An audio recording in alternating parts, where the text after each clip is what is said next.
Dimulai dari sebiji kopi hingga secangkir cappuccino, bisnis kedai kopi tidak lagi asing di kalangan anak muda zaman sekarang. Bagaimana tidak? Tampak luarnya yang kelihatan simpel dan bisa dijadikan tempat nongkrong favorit, tentu terlihat lebih menarik dibandingkan kerja konvensional di kantoran biasa. Tapi tahukah Anda bahwa bisnis ini tidak semudah kelihatannya? Mulai dari mengurus bahan, penjualan, hingga karyawan menjadi tanggung jawab yang harus dipikul oleh si empunya.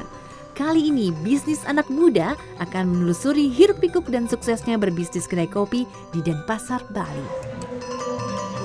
Pada tahun 2013, sosok Windusnet mulai menyelami bisnis kafe melalui Mangsi Coffee. Pada saat itu, dia masih berusia 24 tahun. Windu sudah mempunyai peta jalan atau roadmap kemana ia akan membawa produk kopi Bali yang ia warisi dari ayahnya dengan nama Mangsi Coffee. Dengan konsep di tangannya, ia tak hanya memproduksi dan menjual kopi seperti ayahnya, tapi juga membuka kedai kopi. Agar lebih dekat dengan masyarakat, Windu akhirnya membangun sebuah kafe Mangsi pertama di tahun 2013 yang sangat sederhana. Namun sekarang kafe tersebut telah direnovasi sehingga pelanggan bisa duduk dengan nyaman sambil menikmati produk buatan Mangsi. Itu yang menunjukkan sebuah keyakinan, sebuah karakter dari sebuah perusahaan. Jadi Mangsi ini autentiknya adalah Bali Coffee. Begitu menyebut nama Mangsi, yaitu kopi. Kopinya apa? Bali Coffee. Sudah langsung orang bisa mengkonek antara produk dan brand itu sendiri. Oke, jadi untuk memperkuat brand. Tapi kalau saya lihat di sini juga nggak hanya kopi ya, ada juga makanan dan ada juga beberapa menu lainnya. Itu kan completely different gitu dari bisnis modelnya juga dari produksi kopi. Itu gimana? Nah, untuk membuat coffee shop sendiri di Denpasar, jadi tidak bisa kita harus menjual kopi saja. Itu akan juga berdampak buruk terhadap perusahaan karena kopi ini harus ada penemannya. Misalkan dalam satu grup 10 orang, tidak 10 orang ini bisa menikmati kopi. Mungkin hanya 5 menikmati kopi, sisanya ingin juga menikmati hidangan lain. Jadi ada menu supporting menu untuk kopi itu sendiri. Outlet kafe milik Windu itu terletak di Renon, Denpasar. Sebagian besar pelanggan memang ditargetkan masyarakat lokal Bali. Maka traffic yang masuk juga cenderung stabil, tidak tergantung dari high season ataupun low season. Untuk usia sendiri, Windu sengaja menyasar anak muda karena ia percaya bahwa produk lifetime akan lebih tinggi jika konsumen sudah mengenal brand tersebut dari mereka muda.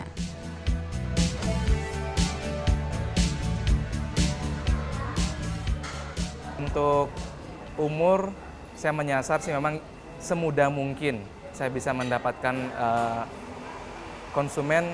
Jadi saat saya mendapatkan konsumen yang lebih muda, begitu mereka mendapatkan treatment dengan baik, mereka menjadi pelanggan sampai 40 tahun ke depan masih bisa. Misalnya 20 tahun sampai di usia 50 tahun, 60 tahun, kalau mereka puas dengan produk Mangsi, akan tetap kita bisa pegang konsumen itu.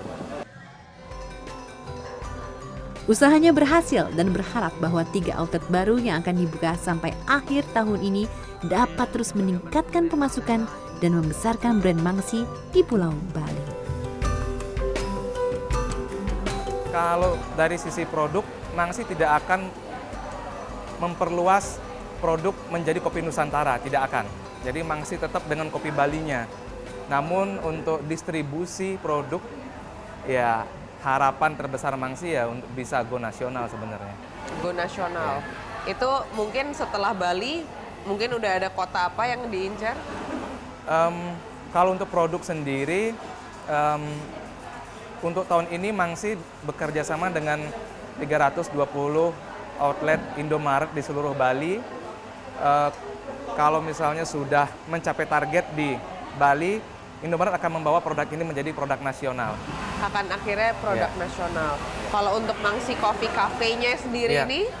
Sementara ini Mangsi di tahun 2016 akan membuka 3 kafe lagi. Yang pertama di Sanur, yang kedua di Kuta dengan Jayakarta Group, yang ketiga di daerah Canggu, daerah turis Canggu. Ya. Added value atau nilai tambah dari kafe ini melipat gandakan omset merek Mangsi Coffee. Dengan konsumsi biji kopi hanya 100 kg saja, omset dari kafe ini bisa mencapai 300 juta rupiah per bulan. Ini merupakan salah satu transformasi terbesar produk Mangsi dan akan menjadi pilarnya sampai ke beberapa tahun ke depan. Bagi Windu, mencapai target produksi dan menguatkan produk branding sama pentingnya dalam menjalani bisnis saat ini.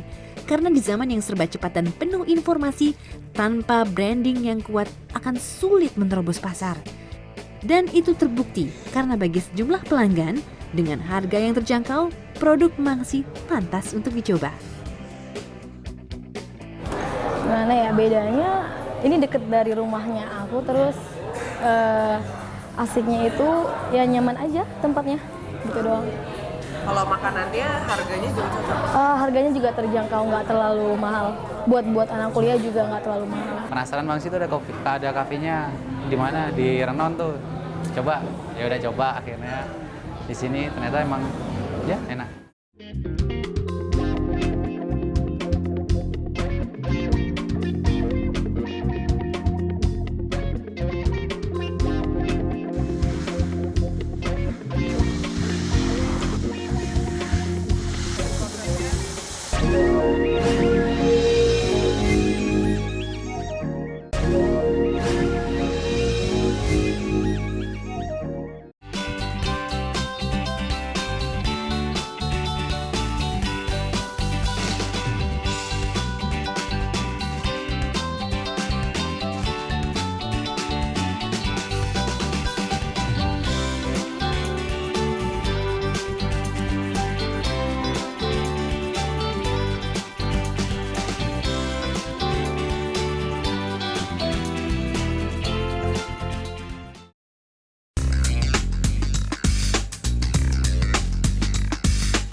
Windu adalah seorang sarjana kedokteran yang mempunyai keahlian dalam melukis. Ia pun akhirnya bertekad untuk mentransformasi bisnis kopi tradisional yang awalnya ditekuni ayahnya Wayan Marhendra menjadi bisnis pengolahan kopi modern yang bisa lebih dikenal oleh masyarakat. Jadi kita lihat lukisan ini sebelum menjadi sebuah lukisan yang banyak aspeknya seperti ini kan pasti harus ada harus ada mulainya gitu, harus ada tahap planningnya. Apakah itu juga jadi salah satu kunci di dalam berbisnis? Ya, kalau kita hubungkan dengan lukisan sendiri, dalam lukisan itu tentu ada komposisi. Komposisi gimana caranya membentuk atau mengisi kanvas itu dengan objek yang sesuai. Tidak terlalu besar objek, tidak terlalu besar kanvasnya, jadi sesuai. Dan ini juga kita bisa convert ke dunia bisnis, bagaimana kita mengatur tim kita supaya komposisinya tepat.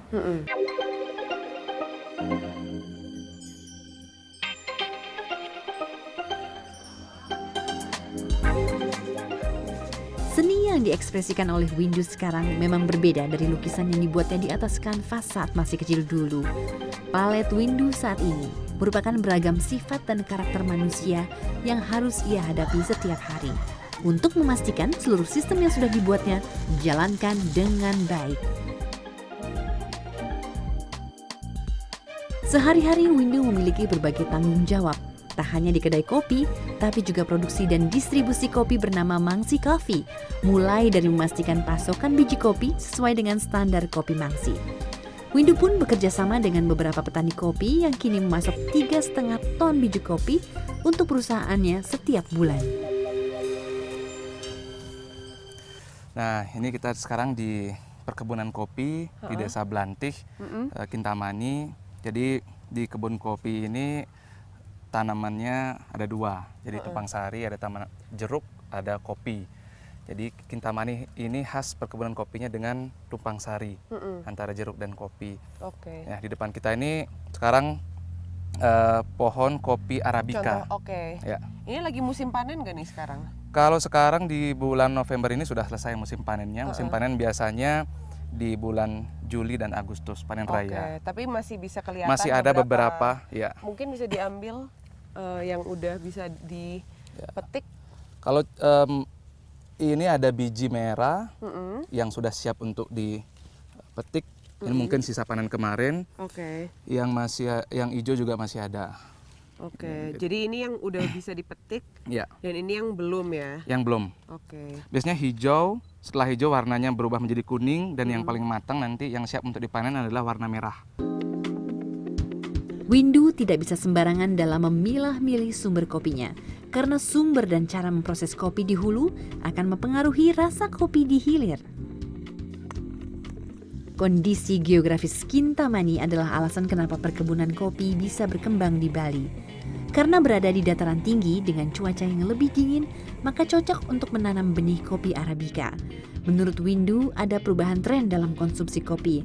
Yang semula kebanyakan masyarakat mengkonsumsi kopi Robusta, kini semakin banyak permintaan juga untuk kopi Arabica karena cita rasanya yang lebih kaya.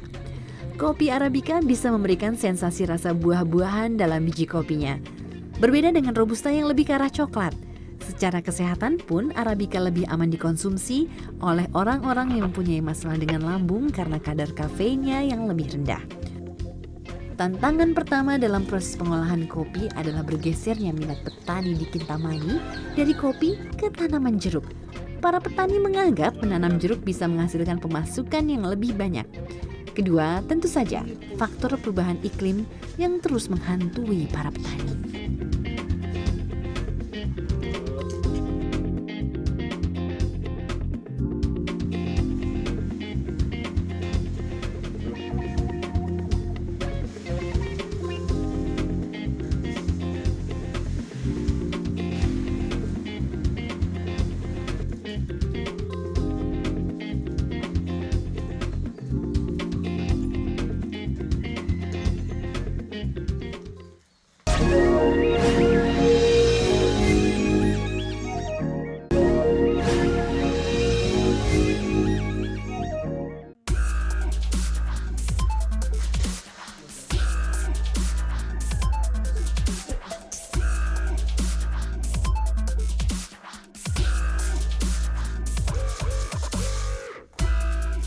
Kemudian biji kopi pun mulai melalui proses pengolahan pertama, yaitu pengeringan, di mana biji kopi melalui proses penjemuran. Proses ini bisa memakan 2 hingga 3 hari, tergantung dengan panas matahari pada saat itu. Dan ada juga 2 proses pilihan, yaitu olah basah atau natural process. Metode olah basah adalah proses yang paling umum digunakan, yaitu dengan cara mengupas kulit merah terlebih dahulu sebelum dijemur. Kualitas biji kopi sangat penting dalam hal ini karena akan mempengaruhi nilai jual kopi itu sendiri. Untuk di kelas premium atau yang disebut sebagai green bean yang digunakan untuk kebutuhan restoran bisa berkisar di harga Rp65.000 per kilogram. Sementara untuk produk pabrikan dengan kualitas medium atau DP itu berkisar di Rp35 hingga Rp40.000 per kilogram. Di bawah itu ada jenis kopi asalan yang paling murah dengan harga Rp20.000 per kilogram, biasanya digunakan dalam bentuk bubuk dan banyak dikonsumsi oleh warung-warung kecil. Pada kenyataannya konsumen tidak semua bisa menikmati kopi premium. Karena cenderung asam. Asam? Iya, cenderung asam, ada rasa buahnya, aromanya ada seperti aroma nangka, aroma jeruk, sitrus. Ya, jadi bagi sebagian masyarakat yang konsumen umum lebih suka kopi yang lebih cenderung ada rasa pahitnya dan rasa sepetnya. Oke, itu rasanya lebih kopi gitu. Lebih jadi kopi. ini masalah persepsi ya? Masalah persepsi, masalah selera. Oke. Padahal sebenarnya kalau premium tuh justru akan jadi asam. Jadi asam. Ya.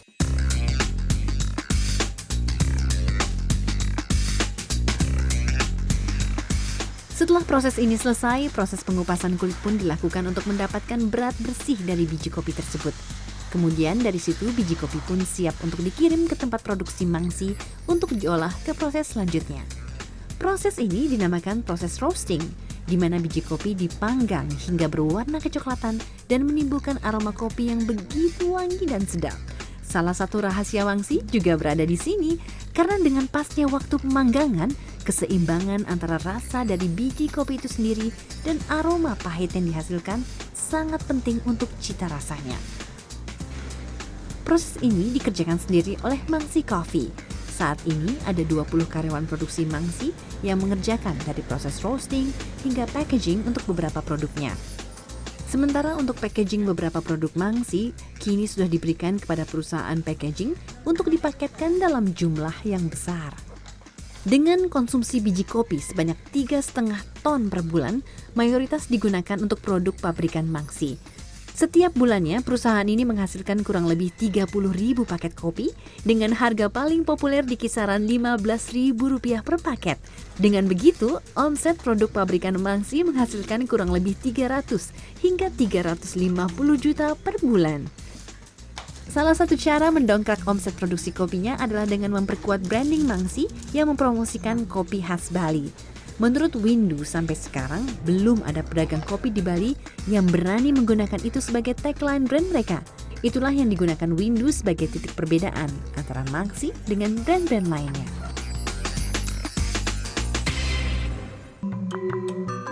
Tak kenal maka tak sayang, sebuah peribahasa klasik yang sering didengar di kalangan masyarakat Indonesia. Itu juga yang dijadikan Windu sebagai motonya dalam menjalankan bisnis. Sambil mendalami ilmu mengenai bisnis kopi, Windu yakin bahwa jika ditekuni, bisnis apapun dapat menjadi besar. Dengan omset kafe sekitar 300 juta rupiah per bulan dan produksi kopi juga sekitar 300 juta rupiah per bulan, saat ini Windu mengendalikan bisnis yang memutar uang sekitar 600 juta rupiah per bulan. Sebelum Windu mulai berkecimpung di Mangsi Coffee, kapasitas Mangsi baru mencapai 2,5 ton per bulan. Namun dalam waktu singkat, angka pun beranjak naik karena sejumlah strategi bisnis yang ia implementasikan ke dalam bisnis tradisional yang awal mula dibangun oleh ayahnya. Mangsi berawal dari sebuah pabrik pengolahan kopi Arabica khas Bali yang memproses biji kopi dari hulu ke hilir, dari pembuatan kopi saset hingga pendirian Mangsi Cafe yang terletak di Renon dan Pasar. Keluarga Windu sendiri mulai menekuni bisnis kopi setelah tragedi bom Bali pertama pada 2002 yang melumpuhkan hampir seluruh sektor wisata Pulau Dewata.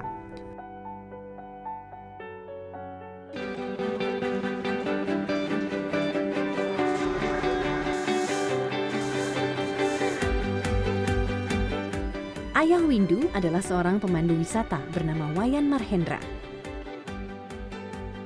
Ia terpaksa alih profesi menjadi produsen kopi dengan membangun Mangsi sebagai tempat pengolahan biji kopi dengan ciri khas kopi asli Bali.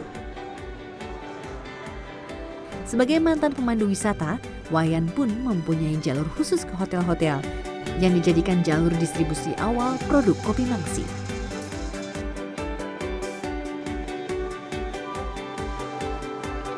Kalau Mangsi Kopi itu awalnya kita bikin karena kita ingin menonjolkan identitas Balinya. Di mana nama Mangsi itu kita ambil dari sebuah kepercayaan orang Bali. Itu kalau artinya itu adalah abu hitam. Kalau di Bali disebut adang, adang atau Mangsi. Kalau sudah Mangsi itu terbentuk, itu artinya bahwa hasil daripada sebuah pembakaran api. Api itu dipercaya karena ada kekuatan Brahma. Setiap kekuatan Brahma bersamaan dengan api itu, hasil daripada itulah mempunyai satu kekuatan positif yang bisa memprotek diri dari kekuatan negatif. Saat ditanya mengenai tips dan triks untuk melanjutkan usaha agar sukses, ada beberapa pesan dari Windu untuk para anak muda yang ingin mulai berusaha. Kalau kita ngomongin tentang masa depan dan apa yang harus kita lakukan, sebenarnya dunia ini terlalu luas. Kalau kita hanya percaya masa depan itu dijanjikan oleh satu pekerjaan. Jadi dunia ini sangat luas. Banyak yang, bahkan jika kita fokus dan concern, sampah pun bisa menjadi uang. Ya, hanya membutuhkan keyakinan dan fokus terhadap apa yang kita lakukan. Kalau memang ada satu pekerjaan yang tidak menghasilkan atau belum menghasilkan, menurut saya tinggalkan. Kita bekerja memang untuk mendapatkan rezeki. Kalau memang tidak mendapatkan itu, ya tinggalkan. Perjalanan masih panjang untuk seorang Windu Snet Di usianya yang kini baru 27 tahun, Windu masih mempunyai banyak waktu untuk mengembangkan mangsi kopi hingga dapat berkompetisi di kancah nasional atau bahkan internasional. Saya pengen pensiun sebagai seniman sebenarnya. Ya, sebagai Ada pelukis. alasan tertentu mungkin?